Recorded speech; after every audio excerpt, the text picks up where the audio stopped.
Right now, somewhere under a mountain in Iran, there is a facility so dangerous that the President of the United States has just told the world, "Tell the Iranians to be ready." Today I want to explain why Pickaxe Mountain could be the moment this war stops being regional and becomes global, because what I'm seeing right now is not just another headline, it's a turning point. For 11 consecutive nights, American forces have struck targets inside Iran, 11 nights of fire, 11 nights of escalation.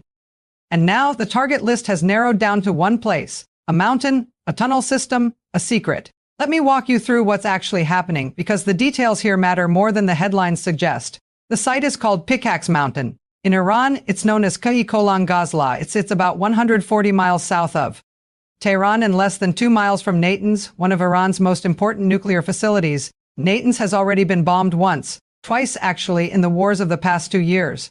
But Pickaxe Mountain was never touched. Until now, it wasn't considered worth the risk. That is exactly what makes this moment so dangerous. According to nuclear analysts, Iran began fortifying this mountain back in 2021, right after Natanz first came under threat. Satellite images reviewed by the Institute for Science and International Security show something chilling. Rock and soil pushed back, tunnel entrances reinforced, construction materials piled at the doors. This is not an abandoned site. This is a facility being prepared to survive exactly the kind of war Iran is now fighting. And here's what I find most alarming. Israeli intelligence believes Iran moved part of its enriched uranium stockpile into this mountain. Not just uranium, centrifuges, the machines used to enrich uranium, toward weapons-grade levels. The International Atomic Energy Agency has confirmed Iran once held roughly 441 kilograms of uranium enriched to 60%. That is enough, experts say, for multiple nuclear weapons if pushed further, and a large portion of it may now be buried under solid granite, roughly 100 meters below the surface. This is why Trump's words this week were not just political theater. "We'll be hitting that area very probably pretty soon," he told reporters. And there's not a thing they can do about it. He didn't stop there. Just days earlier on a radio program, he said something even more direct. "We're going to take out Pickaxe Mountain. Tell the Iranians to be ready." I want you to sit with that phrase for a moment. Tell the Iranians to be ready. That is not diplomatic language. That is a warning shot fired in public for the entire world to hear. And Tehran responded almost immediately. Iran's military command said any strike on this site would be treated as an expansion of the war, not a continuation. An expansion, that single word changes everything about how we should understand what comes next. Because right now, this war has stayed within certain boundaries: airstrikes, drone attacks, naval tensions in the Strait of Hormuz. But an attack on Pickaxe Mountain would cross into different territory entirely. This is the site Iran has spent years protecting specifically because it fears this exact scenario. Let me explain why. The military side of this is so complicated. Pickaxe Mountain isn't just deep, it's shielded by natural granite rock, which is far harder to penetrate than reinforced concrete. Even America's most powerful bunker-buster weapons face real limits against a target like this. Nuclear expert David Albright put it simply: this may be the deepest challenge yet in the entire Iran nuclear standoff. And here's the strategic riddle nobody has fully answered. Is the site even operational? Some analysts say construction is still ongoing, that it may not be ready to function as an enrichment site at all. Others believe Iran is quietly rebuilding centrifuge manufacturing capacity, brick by brick, tunnel by tunnel. The uncertainty itself is part of the danger.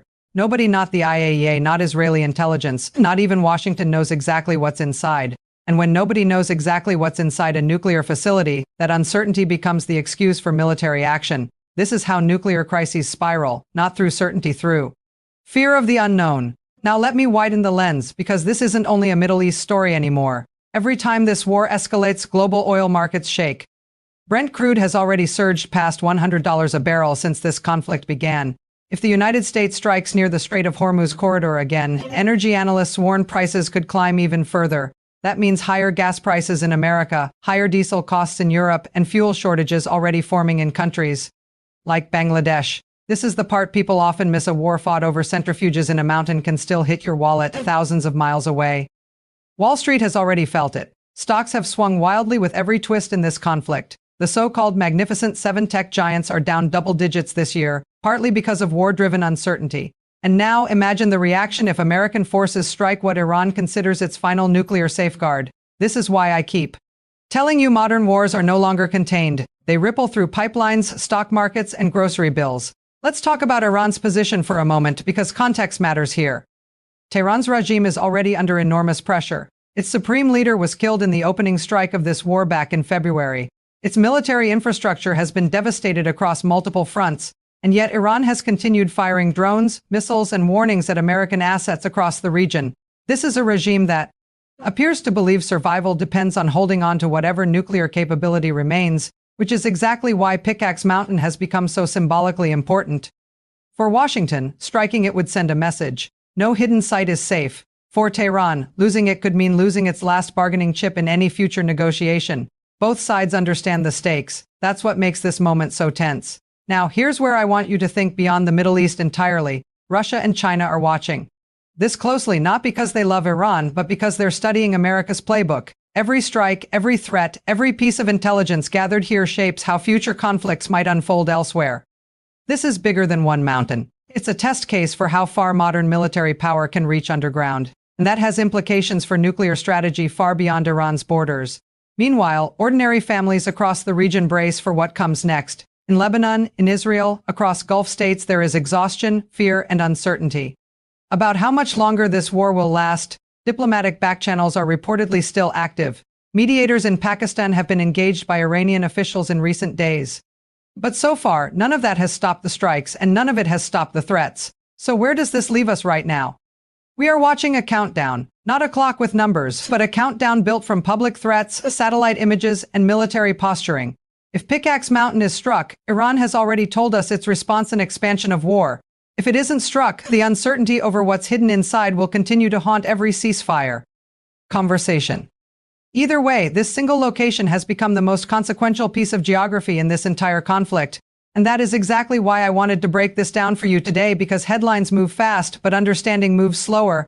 At MS Updates, this is what we do. We don't just report the explosion, we explain the mountain behind it. Because every war reshapes markets, every threat reshapes alliances, and every hidden facility reshapes the balance of global power. The story of Pickaxe Mountain isn't just about Iran or America or nuclear weapons. It's about how fragile global stability has become and how one decision in one location could ripple across economies and borders for years to come. I'll be watching this closely, and I'll bring you the next update the moment this situation moves. This has been MS Updates, where global power, global conflict, and global consequences come together.